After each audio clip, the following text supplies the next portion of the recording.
A varied mix of humans we have here.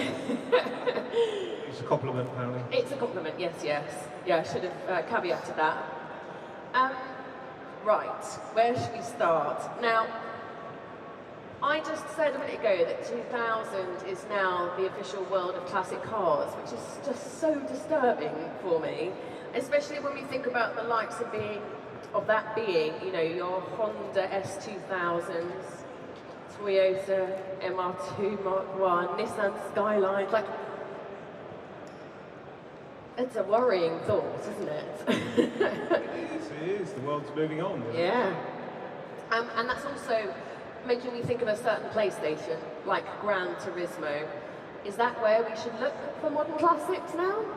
I think it's a very good starting place, because all those cars that were, you know, in a sense, the cars to own, drive, race in the 90s, you know, are now being the cars to collect in the current day. And you're looking at Nissan Skyline GTRs, the MR2s, the Subaru Imprezas, all this sort of stuff, which, you know, are, if you get the right model, are achieving really high values these days. Yeah, you'd agree? Absolutely, you know, Gran Turismo was such a huge impact on you know, particularly millennial car buyers who are now coming into the market, and they have those you know, disposable funds which they can use to spend on cars. I mean, the other thing which I think as well is you know, it's also 21 years I think since Top Gear did its reboot as well, so that became very much you know, Sunday night's petrolhead stablehead viewing for so many people, and a lot of those cars that were on the telly every Sunday night, those cars are now the cars that are being treated as classics. Yeah. From our point of view, Meta Motors started filming in 1995 through to 2010. We've got 15 years of new car tests, which are currently now available on YouTube that viewers are watching. The biggest hits we're getting, though, isn't to the supercars. And the interesting thing now that we're seeing is things like Prius. A Prius at the moment, which is your average Uber car, 10 years from now, when they're all burnt out and there are no batteries left running these things, will become quite selective. In the same way as perhaps a Lancia dissolved sometime in the 1970s, and they're very, very rare.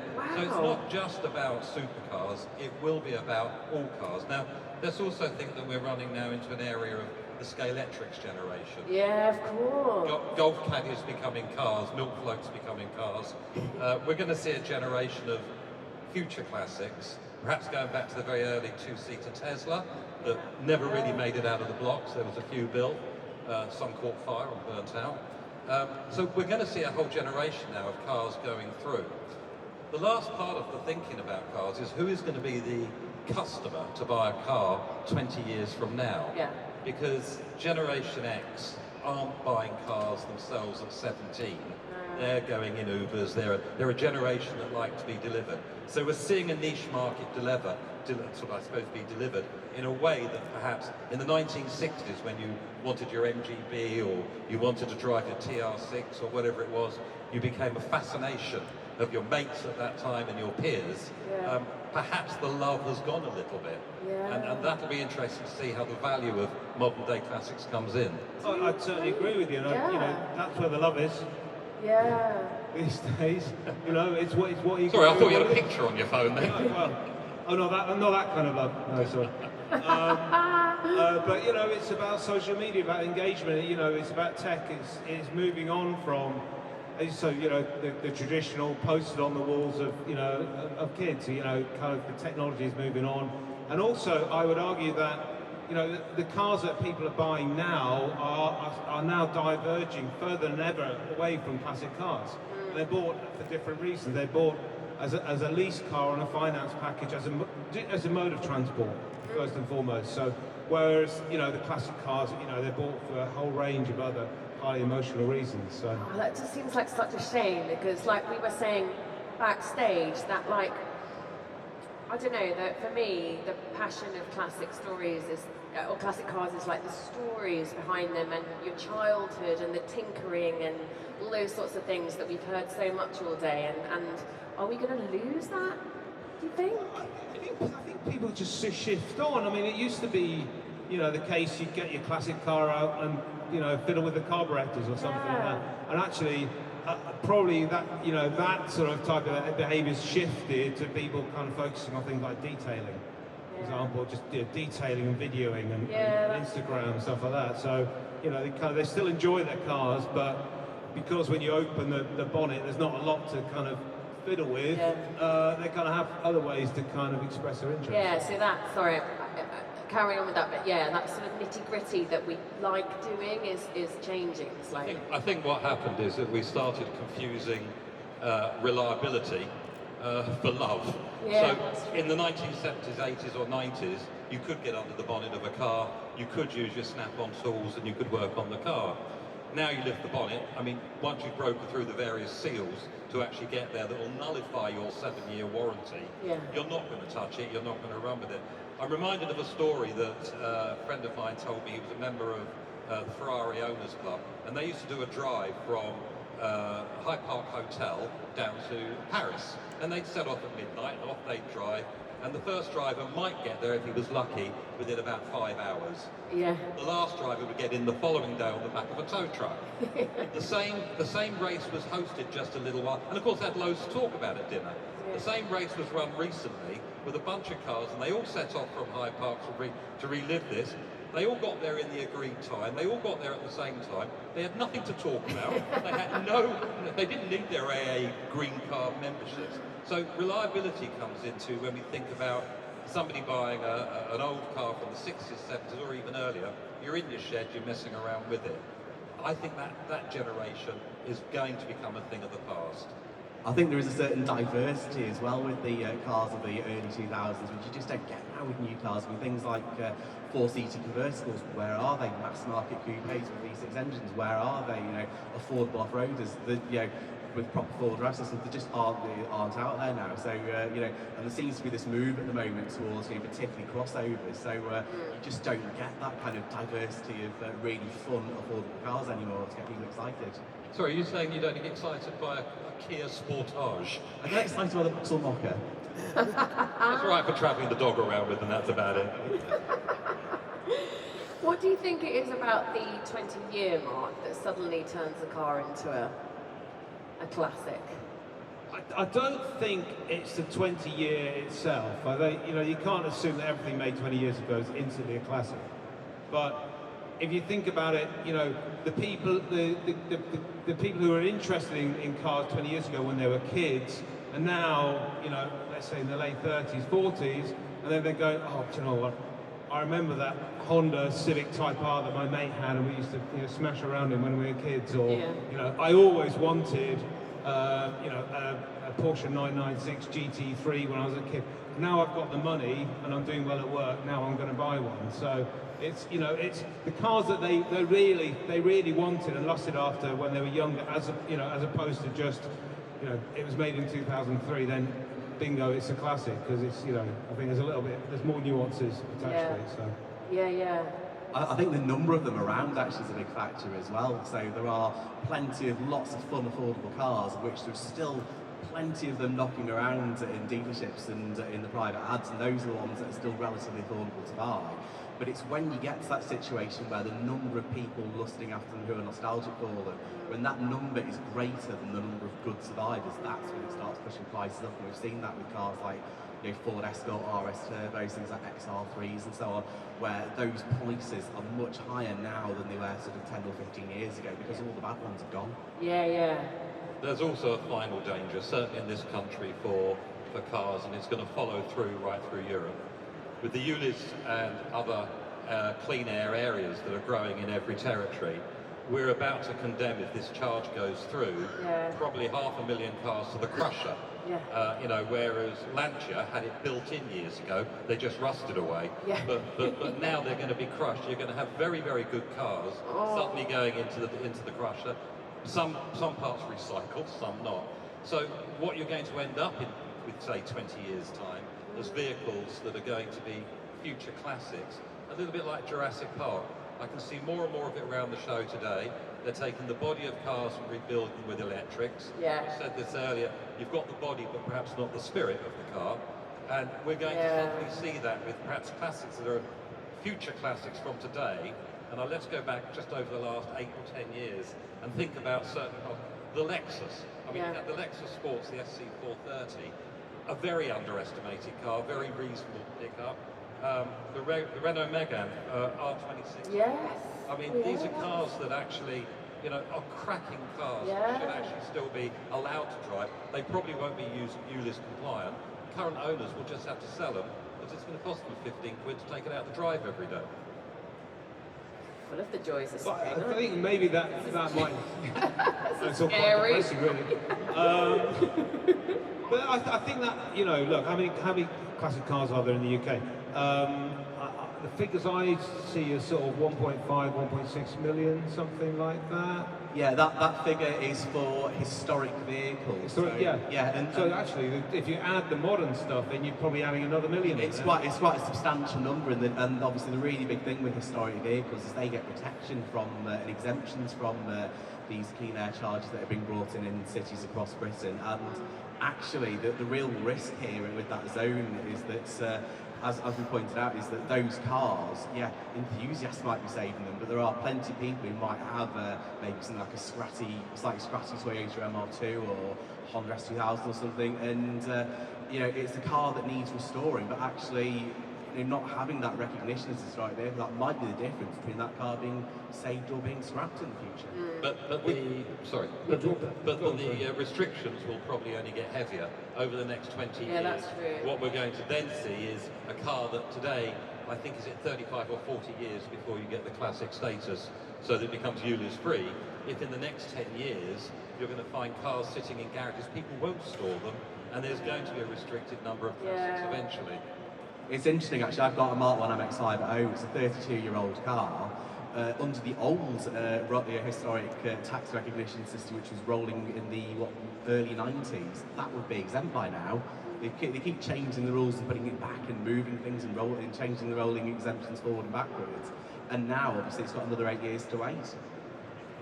Yeah, that's interesting, and they're bound to bring in other regulations, like you say, aren't they, to sort of force the hand a little bit as well. I begin to feel like I'm part of the anti-smoking campaign when everyone started banning smoking in pubs, and you'd be sitting there with your 20 Marlboro saying, I'm the last person to be doing this, and eventually you will just follow that way through. Yeah. Bear in mind it is Generation X we're talking about, and perhaps not me or others that would have a fascination and were born petrol heads. And it's worth mentioning as well that, you know, currently with historic vehicles, they're responsible for less than 0.25% of Britain's annual vehicle emissions. So it's an absolutely minimal amount. Historic vehicle owners typically will do 1,200 to 1,500 miles a year in their historic vehicles. So, and that can all be carbon balanced as well. So it's a minimal impact on the environment. It's all about actually managing that conversation carefully and saying, actually, do you know what? We're not polluting for fun. We're actually contributing an awful lot to the economy with our industry and our hobby. And actually, for what it's worth, I think it is worth actually looking at how we can help keep these cars on the road more. Well, I mean, just picking up on the carbon footprint thing, I'm actually picking up my phone, because the average classic car over the course of a year, the carbon output is about the same as an iPhone or a laptop or something like that. So, you know, and that's partly to do with all of the majority of the carbon footprint is at the point of manufacture, which is, forget about it, it's decades ago. So, you know, that's all been and gone. So on an ongoing basis, actually, the pollutant kind of ability of the cars is actually very low. But I think also the other point is, you know, the regulations are coming in, they're squeezing the market, you know, and there will be cars which shake out of that process, which might not survive. You know, because, you know, as we go on, I mean, if we're kind of sitting here in 20 years, we'll be talking about, God, the modern classics of 2023, you know. So. So what would we be talking about then? God, I would be talking about that. I don't remember the exact model, but that Toyota Yaris rally car is like it was a classic as soon as it came out of the showroom. That's true. So, you know, those sorts of things. So, you know, the world is moving on. What I'm saying, and actually, you get to a point where some of these older cars are, I mean, to use a sort of an antiques term, become a little bit like brown furniture. Yeah. So they just, you know, they will just go down to a low ebb, and then, you know, I don't know if they will survive or if they'll, you know, get turned into. I'm convinced if we are sat here in 20 years' time and we're talking about modern classics of the vehicles that were on the road then, we'll be talking about the Spotify 1.3. Yeah, we'll be we talking will. about the... We'll also actually not be sitting here. It'll be like a projected, well, that's already happening now, so it'll be way, way ahead of all that. We'll be in little cocoons somewhere, won't we, watching ourselves talking. Actually, we won't be driving. We've got to remember now, with autonomous level 4 and 5 and 6 in cars, will there be the necessity to take a driving test? I know. Let alone specify between automatic and manual, which, again, years ago, you took either test and you were then restricted from driving a manual car. Yeah. I think the changes that we're about to see in the next 20 years will be a diversion away from driver enjoyment, and hanging on to classics will be really important. And I think it'll be interesting to see how the next generation react to what they get out of a car that, quite rightly, we were just talking about an iPhone or something else. I hope people hang on to it. I don't want to become part of an industry that's just fine art, things on a wall that you're just going to adoringly look at. I do want to still see people with oil under their fingernails and still messing about with cars. Yeah, agreed. There are, well, we've got a live auction here tomorrow. What would likely be now the youngest car on there? In the auction? Yeah. I'm not sure. I've not actually been through the catalogue, but I'm going to say something made in the last 15 years, maybe. I've seen there's early 2000s. No, there's a couple of 2009 cars out there. Okay, well, there's a Rolls Royce, I think it's a Phantom. There's a Maserati Gran Turismo, I think, on in historic auction as well. I think Wow. Yeah.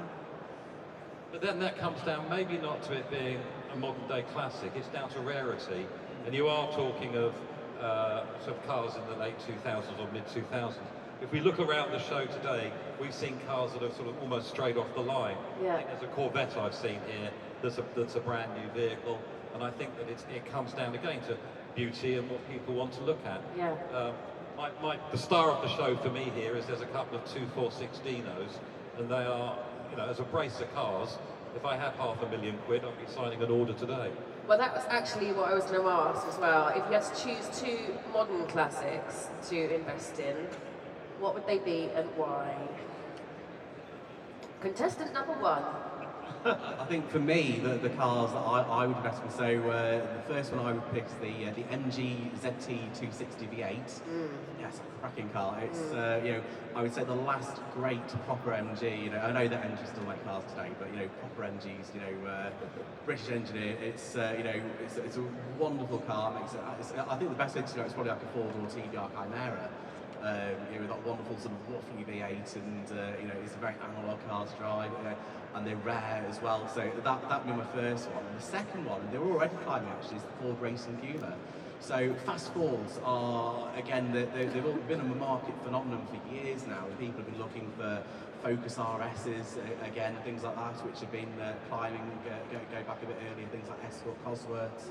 And the Racing Puma is one of those cars, it's very rare. You know, they only made 500 of them, they were planning to make 1,000.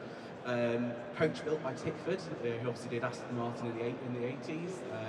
So again, it's a coach built sort of fast forward as well. Brilliant cars to drive as well. You know, you've got a rally pedigree as well, with Ford sort of rally involvement in the late 90s. And the bad ones have been crashed now, so the good survivors are getting fewer and farther between. So that is a car I anticipate going up in value more than they are already. Nice choices.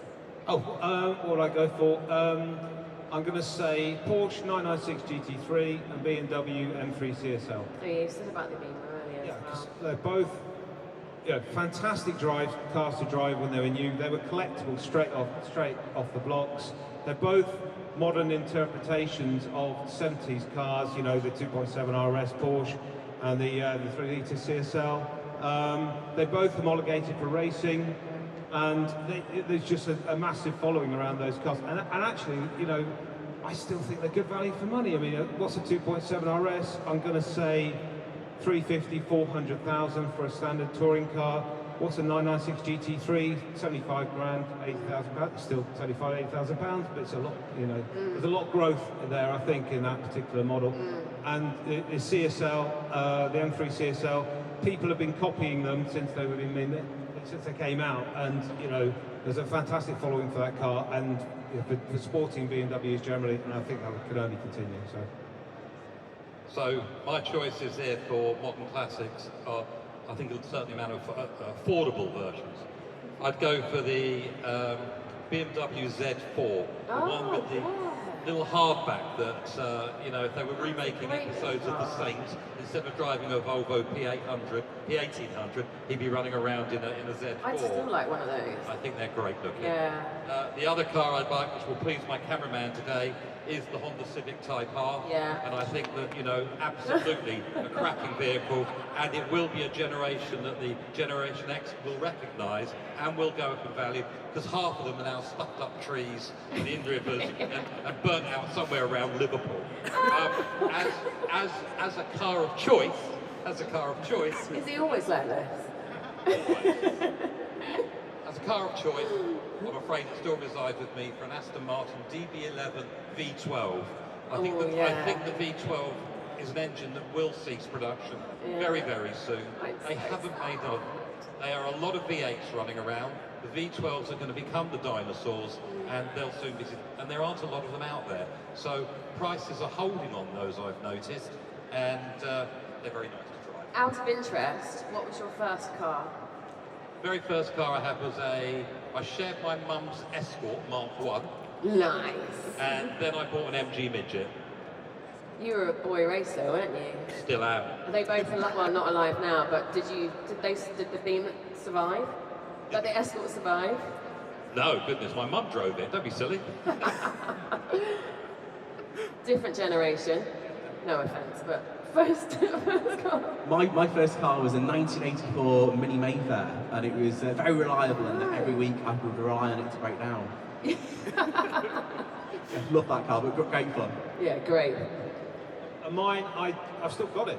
Have you? Yeah, when I was 17, I bought 3 Triumph Spitfires. Oh my, And I made one good one out of them. And it's still quite good. and I've had it for, God, 30 years, something like that, so scary. So yeah, still, but don't use it, but you know. And what was yours, Alex? Mine was a Suzuki Samurai. It was cool, right? Just a bit hairdresser. They're coming back. It was. Actually, I would really like one now. They are good. Rare these days, definitely. Yeah, exactly. Should have kept hold of it. Good. Thanks, gents. No Really problem. nice to talk Thank you. to you. Thank you very Big much. round of Thank you. applause. Thank you so much, boys.